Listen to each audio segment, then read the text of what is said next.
What's up, guys? Welcome back to another episode, and it's been a pretty eventful week here in Dublin. Most of you will know exactly what I'm talking about, but I guess there's the odd international listener who may not be aware of the events of last Thursday. Now, I'm going to go into those events and my thoughts about them today, but I'm also going to be talking about some notable news stories that I've come across in the last week or so. And these news stories are kind of what I would consider to be maybe red flags towards some trouble ahead in terms of the economy and in particular the property market. And so we're going to get into some of that today. And I'll begin by saying that Thursday the 23rd, which is the day of all of these events, was actually the day of my father's 30th anniversary since the night that he died in Dublin. And it was a pretty eventful and impactful day, just leaving aside all of the news stories. But actually, you wake up 30 years since your dad died, and you have quite a lot of feelings about it. And it's an impactful moment because, first of all, I am now 6 years older than my father ever lived. And he died at the age of 45. I'm now 51. And that alone is a kind of a poignant moment when you realize that you're now older than your dad, and your dad, who you looked upon as a kind of figure of wisdom and experience and stuff. I now have 6 years more experience than he ever had. And so it is kind of an interesting moment. And so I went down and I visited my dad's grave, and I was, reflecting on 30 years. It's kind of a crazy thought. I've spent the last 30 years figuring shit out, building experience, making mistakes, having some successes as well, obviously. But you've got this big kind of list of accomplishments and challenges and all of the things that kind of have happened in the space of 30 years. And that's a lot of experience. And it's experience that my dad didn't get to share any of it. And so I kind of think about my own impact on my own kids, and I think about all that. So obviously kind of a moving moment. And I was actually going to do a whole episode on this, and I was going to go into more detail. Perhaps I'll do it at a later date. But really what I was going to go into the next 30 years, like what do I want the next 30 years to stand for? And while I was in the middle of kind of thinking about all this stuff, the events of Thursday took center stage. So today's episode is more about the events than my poor old late father. Seamus Gallagher was his name, and he was my hero. But we're going to be talking about some other heroes today on this. Now, I'm sure every one of you knows what's happened in the last week, but if you're not aware, I'm just going to reiterate, some of the events.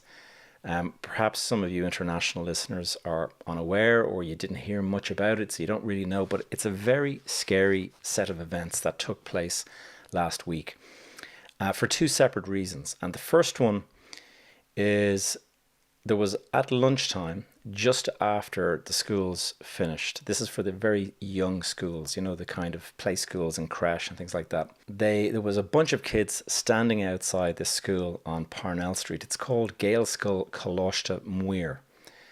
And these little group of kiddies, basically, and I have a 3-year-old and a 7-year-old. So, this age is very, I'm very aware of this age group. And this, what can only be described as a deranged lunatic, walked up to them and basically started randomly attacking these kids with a knife. And he managed to go and stab 3 children before passers-by intervened and tried to prevent it. But in that time, he stabbed a little 5-year-old girl. Now, 5 years old, like the picture of innocence.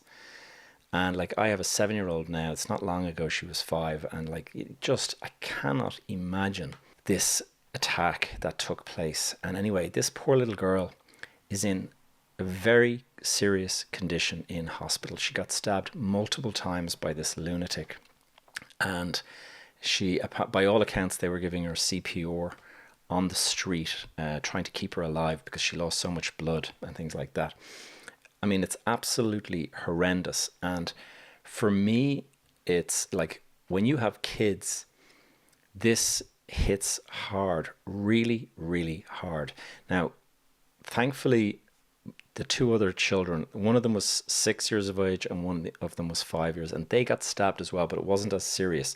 But this poor little girl was the center of the attack, and she got stabbed multiple times, and she's really, really sick. So, like, my heart goes out to her, her family. I'm just like, I've been profoundly impacted by this event, and it's primarily because, like, I have 5 kids of my own, and I can just imagine what I would feel if this happened to one of my kids.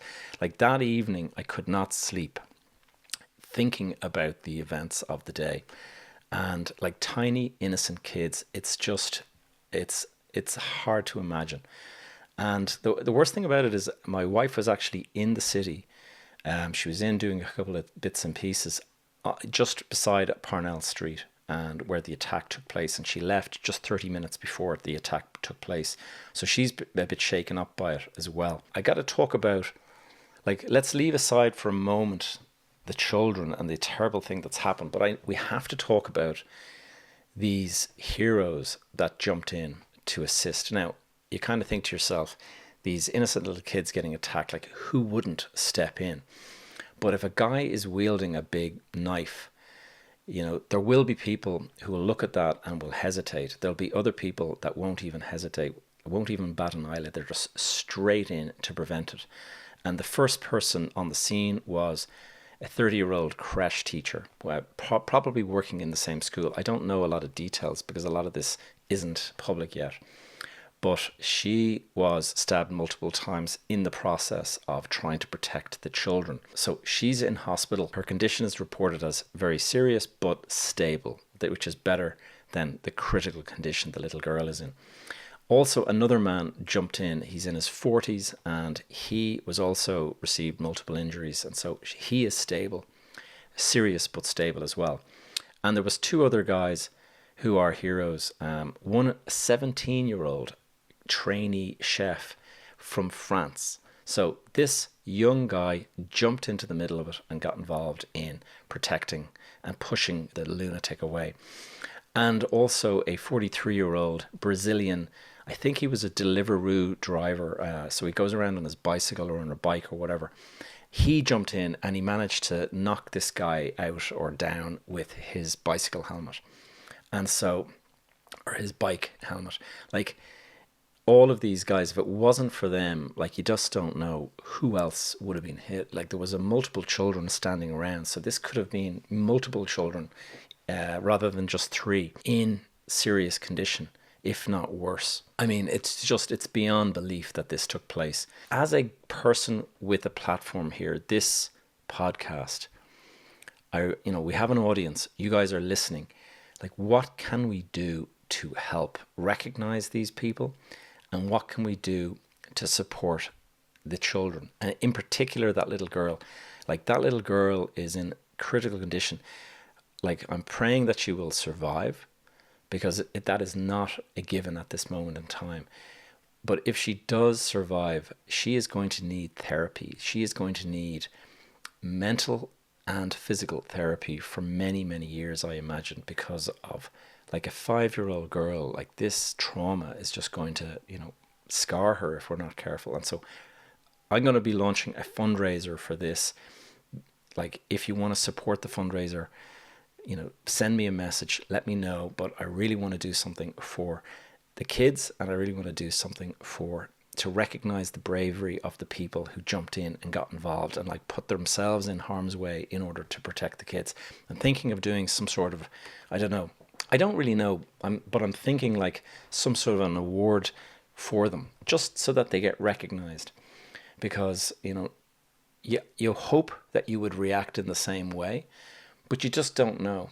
I mean, over the years, I've seen things like fights breaking out outside of a nightclub and things like that. Sometimes you might think, oh, I think I'll steer clear of that. Like, some people don't think like that. They kind of jump into the middle of it and they try to break it up. And in the process, one of my school friends, I haven't talked about this ever before, but one of my school friends, a guy called Simon Barrett, I went to school with Simon, and he was a bit of a crazy kid, and used to hold him responsible for getting me held back a year because he was such a distraction and such a messer. But Simon was, I think he was traveling, doing kind of a year in Australia or whatever when he was around 19 or 20. I can't remember exactly what age he was. But a fight broke out outside of a nightclub and he ran over to break up the fight. And he didn't realize that one of the people in the fight had a knife, and they stabbed him in the heart and he died there and then of his injuries. And so when you hear things like that, it might make you think twice. But I think with little children involved, anybody would jump in to save them. But just these guys, I think they need to be recognized in some way. And I'm sure they will be, but I feel so profoundly impacted by this that I want to do something for them myself. I want to actually be responsible for fundraising, and I want to be responsible for finding some way to recognize them. Now, the events of the day, they were dreadful. They were like, it's bad enough that you have to actually acknowledge that something as bad as and horrific as that took place. But what happened next is just beyond belief. And it is, as I think they're being described as the lunatic fringe or the hooligan fringe, but a huge crowd of inner city, I mean, I don't even know, nobody really knows all of their identities, but a ton of people headed into town with hoods over, disguising their faces and stuff, and decided to riot. And basically what they were doing, from what we've heard, they were attacking the city as a way to protest against the fact that the lunatic that stabbed these children was an immigrant. He was, by all accounts, he was from some part of Africa. And these guys decided, let's use that as an excuse to go and ransack and destroy and loot and burn out the city. And it's absolutely, I mean, if you guys go on social media, I'm sure you've seen a lot of the images and stuff like that, but we have friends in the city that live in the city, and I had one of my friends, his son was graduating from Trinity College, and it was his night out, to enjoy. That was all cancelled. The kids that were in Trinity, they couldn't leave Trinity because it was too dangerous to go out, and so they had to stay the night in the college and things like that. Absolute chaos. These looters, they broke open tons of shops. Funny enough, they were all sports shops that sell tracksuits and runners and things like that. So, it says a lot. But these guys set fire to buses, set fire to the Lewis tram line. They set fire to cars. They actually attacked the police cars and burnt out the police cars. They attacked the policemen. It looked like a war zone. We've all become accustomed to seeing the images from Ukraine and all of this kind of stuff. But to see your own city, your own capital city being burnt out, and the shops being looted, hooligans jumping on the top of cars that are police cars and things like that. It's just absolutely crazy. And it's scary. It's scary to think that these people, that's all the excuse they needed to go on this rampage. And all because they have some sort of an objection to immigrants and the policy of allowing immigrants into this country. Now, who were two of those heroes I mentioned already? 17-year-old French man and a 43-year-old Brazilian man. Both immigrants, both heroes in the process of saving those children from the attacker. Nobody's, those rioters, they're complaining about immigrants, and yet two of the four were immigrants themselves. And this is the irony of the thing. The damage to the city of Dublin is profound. And I don't mean in terms of the physical damage. What I mean, cars and buses and all that, they can be replaced. They were washing down the streets and, cleaning up the burn marks and all that the next day. I'm talking about the reputation of the city. I'm talking the news that went out covering these events was a global news event. It was on CNN, Sky News, BBC News, all of the big broadcasters were covering these events, and they were calling it the far right, as in, in America you've got the far right. This was the Irish far right. It was not the Irish far right. This was a bunch of crazed lunatics that were, like you see the football hooligans that arrive into international football contests and start wrecking the place. That's the kind of people we're talking about. We're not talking about a political right, although, they may have right-wing views. I don't think it does any justice to call them right, the far right. Think about the damage that they have done to our city in terms of the tourism, the visitors that visit, the shops, the transport, all of the damage, all of the cleanup that has to be done. Think about the people that were thinking of coming to Ireland for Christmas and have decided, you know what, I think we'll stay home. Think about the amount of American visitors that come in and that are critical for our economy, because they fly in, and when they fly in, they spend money in our shops, in our businesses, restaurants, hotels, all that. Our city needs these travelers, these foreigners that are coming in. And when they see these kind of news headlines, they are just going to say, you know what, let's just give it a miss this year. Maybe we'll do it next year if things cool off. But it is going to damage the reputation of both our city and our country. And what is going on at the moment? There seems to be this polarization on all sides. Just following politics in general, any type of politics, whether it's the US, whether it's the Netherlands, whether it's Hungary, whether it's the UK, all of these countries, they seem to have this left versus right thing happening at the moment. And positions are hardening, and nobody seems capable any longer of having a polite sort of debate on issues. If I disagree with you, does that mean I am your enemy and that you need to destroy me? No. But it seems to be the way people are hardening their positions. All you have to do is watch the US presidential election stuff with Donald Trump and stuff like that. It's absolutely crazy. You just have to look at what's going on between Russia and Ukraine at the moment. Look at what's happening in the Middle East at the moment. Where does it all end? This is the concern that I have. It seems to me that the further we get away from the memories of World War I and World War II, anybody that survived World War I or World War II, they're dead now, or very few of them remain. And so those memories are critical towards keeping some sort of stability. And the more comfortable we get in our society, it seems the more hardened that we get in our political views. Whereas if you had experienced World War I or World War II, and you saw 17 and 18-year-olds being sent off to battle and losing arms and legs, if they're lucky, coming home with, a limb missing or something like that, or deranged from, shell shock or whatever it was, 70 million people died in World War II. 70 million people. Think about that. That's the entire population of the UK. Every single one of them wiped out, and that would be that is the result of World War II. Plus, cities all over Europe destroyed, leveled, flattened. So you kind of think to yourself, you can see why after that people kind of were grateful for what they had. They were grateful for the way things were. There wasn't such division as there is now. So I just feel that this, you've got to, this goes beyond political views and stuff. This is down to your mindset.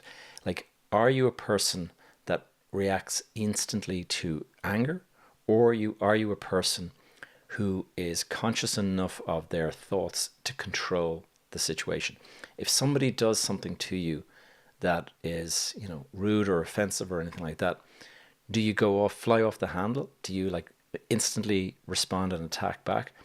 Or can you control yourself? Can you actually think to yourself, you know what, who knows what's going on with this person, but clearly that's an offensive term, but do I have to respond and get angry to that term? Perhaps not. Anyway, let's get into some other news, and this other news is about the economy and some red flags that I'm seeing that we need to talk about. Now, before we do, I thought I'd mention today, I'm working on restoring the Monday upload of this podcast. And I'm recording this Sunday, the 26th of November. And the idea is you'll be listening to this tomorrow morning, Monday, at the 5 a.m. upload time that I used to have. The purpose of that is just to try to get back on track. I've done a number of interviews in the last couple of days, and so we now have quite a few people in the can, as we like to say. So you're going to have interviews, but you're also going to have, the monologues that I give like this coming up. Anyway, let's get on to the news, the other news, and it's really kind of shocking to have read it in the last couple of days. But I saw the newspaper headline that Johnny Ronan has had his company put into receivership by AIB and Bank of Ireland. Now, Johnny Ronan, to those of you who are unaware of his name, if you're an Irish property person or like my age, you absolutely know who this is. This was one of the biggest property developers of the last 50 years. He's now 70 in the next couple of days. He's turning 70 years of age. He has a portfolio worth 130 million, and it includes the historic Bewley's Cafe on Grafton Street, which one of his most prized possessions. And he owns lots of other buildings around, like there's the Treasury building on Grand Canal Street, and he owns various other properties around the place. But he was one of the big ones. He used to run a company called Treasury Holdings with another man called Richard Barrett. And the two of them were a formidable force, and they created massive, massive deals. And back in the early 2000s, they were one of the biggest names. I remember Johnny Ronan. I know Johnny. I've met him multiple times, but I wouldn't say he'd know exactly who I am. But we were chatting at one stage, and he used to drive around in a Maybach, and it used to be quite funny seeing this Maybach trying to find a parking space on a narrow street. He also had a Hummer, one of the big American Hummers that are, they're about 8 feet wide, so they could barely fit down most narrow lanes in Dublin. So quite a flamboyant guy, and really, really well known for the office sector. And that's why I know him, is because I'm in the office sector myself. He would be a guy that had a real reputation for the most incredible office buildings. He always built really, really high-end office buildings. And so why has he gone into receivership? Well, there's an awful lot of, I suppose, public relations going on here. They said that they've invited the guys to kind of enter into receivership and stuff like that. It's a consensual restructuring is what they're saying. But I can't imagine this was consensual, other than being allowed to call it that for the old press release.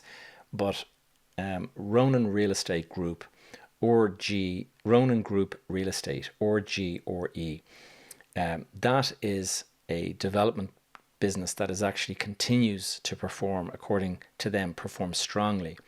But RGRE invited Bank of Ireland and AIB to appoint a receiver to help win the refinancing. And this will be interesting to see. Like, these guys, at one stage, they had 5,900 housing units in planning. And they were just massive. In fact, I can remember they bought in the UK, in London, they owned the Battersea Power Station at one stage. And they had just taken control of it. All of a sudden then, 2008 happened, and they lost control of that.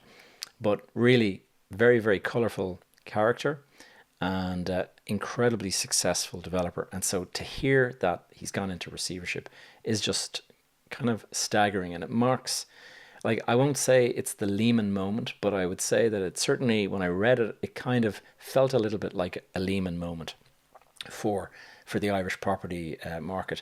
And I know if you've been listening for a while, you've been hearing me say the office sector is really struggling at the moment. And why is it struggling? We've talked about it recently. Struggling because COVID changed a lot of habits. People were working from home. Everyone prior to this, everyone in management would have said work from home and remote work is impossible. the experiment was forced upon them, and it actually worked in many cases for some technology companies. Now, I know a number of firms that are bringing people back 5 days a week. I know a number of firms who swear it's destroying their company culture and things like that. But what it has done is it's shaken up the market to the extent that real estate developers that do these big, office buildings, that sometimes they'll build speculatively, and they'll try to kind of get the thing, get a tenant before the financing is complete. But if they don't do that, they might start the building just having a hypothesis that the market will continue going strong or whatever. And then suddenly these events come out of nowhere. Now, I've talked before about the 4 E's and the fact that these things can suddenly come and take you down without you even anticipating them at all. Events and the economy are the two that can kind of take you externally. Now, it's not just Johnny Ronan who we're talking about tonight. We're also talking about another story that I've seen, which is another red flag in my opinion, and it is the owner of Brown Thomas and Arnott's is a tycoon, or was, I should say, an Austrian property tycoon by the name Rene Benko. And he is one of these really flamboyant, colorful characters that are very well known. He's only in his 40s, and yet he managed to create this really massive group that owned, it was sprawling property empire. It owned luxury hotels, it owned luxury brands. I kind of feel like when I read about him that he was kind of like one of these people that wanted to be Bernard Arnault, the person who owns LVMH.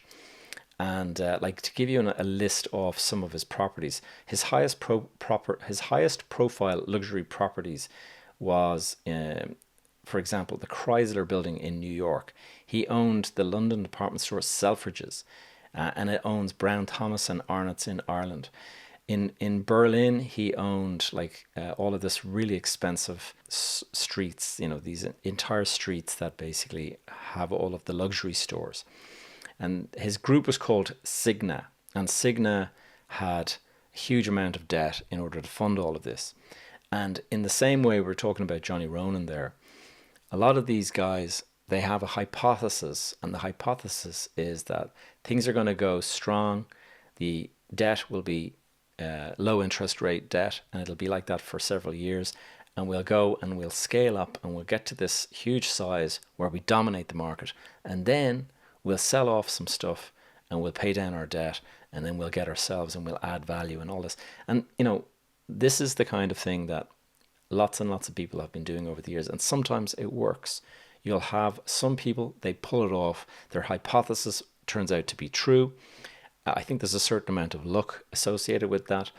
But in other cases, you get yourself into that situation where you've got a huge amount of debt, and then suddenly the market shifts, conditions change, and you're in a situation where you're now trying to figure out, okay, I need to get a huge partner to come in and finance this and help me finance.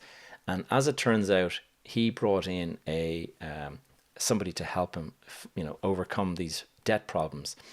And the problem is that the person he brought in was this Thai billionaire, I believe. And sure enough, this Rene could not fix his financing problems. And so his Thai partner is now the 100% owner of what were Rene's shares. And so it just shows you that no matter what scale you're at, if you get it wrong, you will be taken down. And it's one of the reasons why I talk about your ego being so important, to get control of it. And also just to remember those 4 E's that I talk about: your ego, your emotions, the economy can catch you by surprise, and events can catch you by surprise. So you have to be careful. Now, beyond that, what are the other red flags? Well, one of my coaching clients and one of my mastermind members, she wrote to me the other day saying that she's seen a number of things, and it seems like the economy, there seems to be something shifting in the economy. And she said that she had a couple of foreign contractors that arrived to go and work in, and they normally would stay in a house that she kind of, finds and whatever. These guys were on the next plane, like a few days later, flying back home. They didn't get the work that they expected. And various other sort of insights that she had points to some sort of change in the market. Now, might just be local to her, but I also was speaking to a solicitor friend of mine, and I asked him, are you busy these days? And he says, it's been a very, very busy 10 or 11 months. And he said, I'm hoping it'll quieten down now for Christmas. And he's a litigation lawyer. He said, the cases that I've been working on do not bode well for your industry. And I was like, oh, tell me more. And he just said, well, obviously I can't tell you much, but he says that there's a lot of clients that are asking me to help them recover money from property people, contractors, things like this. And he said that, normally when there's a big lawsuit that goes to the high court or the commercial court or whatever, it's usually for some sort of a performance related issue. And so, there's a genuine set of circumstances there that, you've got one side arguing one thing, you've got another side arguing another thing. And ultimately, usually the two principals can sort this thing out commercially. Not at the moment. And he says just a lot of people being sued for silly reasons. And he said it kind of points towards possibly there being financial issues behind it. And this would make sense to me, because I'm thinking that a lot of these companies, in the same way Johnny Ronan and all these others, if you're struggling with cash flow, if interest rates have caught you by surprise, you don't have the money, and suddenly you might have started a project and suddenly, you're a year and a half into the project and interest rates are much higher than you predicted, your cash flow has dried up, whatever it might be. There could be signs of struggle and difficulty ahead. So it will be interesting to see. But I read the other day about the UK interest rates, and they were saying that something like 17 million people in the UK are on mortgages that are currently fixed, and that they will be coming out of their fixed rate and going to the much, much higher floating rate over the next 24 months. Now, he said that something like 43% of them have not yet moved to that new rate. And so that sort of also points towards, a lot of people suddenly finding themselves in difficulty, with payments that are much, much higher. So all of this is pointing towards potentially some sort of difficulty in the property market. And I don't know. I think I often take a contrarian view to this kind of thing. And I think to myself that if we are heading into a property downturn, a difficulty, then I'm not saying go out and buy, but I'm saying now's the time that you really need to start studying the market so that you understand it inside out. Now's the time to start building a profile for yourself as an investor. And now's the time to start working on your reputation, your hypothesis around investment. Like if you want to take advantage of lower prices, say in a year's time or something like that, maybe 2 years' time, then how are you going to do it unless you have lots of money put aside? How are you going to get that money unless you have investors? And how are you going to find those investors unless you're building a rapport and building relationships with them? So there's a lot of work there. I have my accelerator program, which actually helps you with a lot of that stuff. I know a few of my clients that have actually done it. We've been talking about it, and we do recognize that this is potentially the time now to start getting busy, not buying, but preparing for potentially buying at distressed prices that could be around the corner. Like when somebody like Johnny Ronan puts his group into receivership, some of those assets will be sold, and it'll be interesting to see what happens to them. Like they'll be purchased by somebody, and it'll be at a price that is lower than the price that they might have been worth maybe a year or two ago. I'm also working on something, and this will be my final point before I close up the episode, but I'm launching an accountability group. Now, I spoke about this before, but accountability is one of the biggest things. Like if you're listening to this and you are in some way passionate about making money, getting successful, achieving great things. It's great to have plans. It's very important. And the mindset is very, very strong as well. But it's really, really important is accountability. If you do not hold yourself accountable, and if you do not have somebody that can hold your feet to the fire and make sure you're being accountable, like, we all see people, you go to the gym and they spend half the time standing there chatting to friends and stuff like that. They're not actually working out. You see people that kind of talk about the business that they're going to create as soon as timing gets, as soon as timing is perfect, I'll start my business. A lot of people will be out there, they talk the talk, but they don't walk the walk. And so it's getting accountable on that. And so I'm going to be launching this thing. Whenever I go into these sort of things, we usually run them for about 12 weeks. So it'll be 12, maybe 13 weeks. That's a quarter basically. So it'll be starting. What I'll be doing is I'll be signing people up.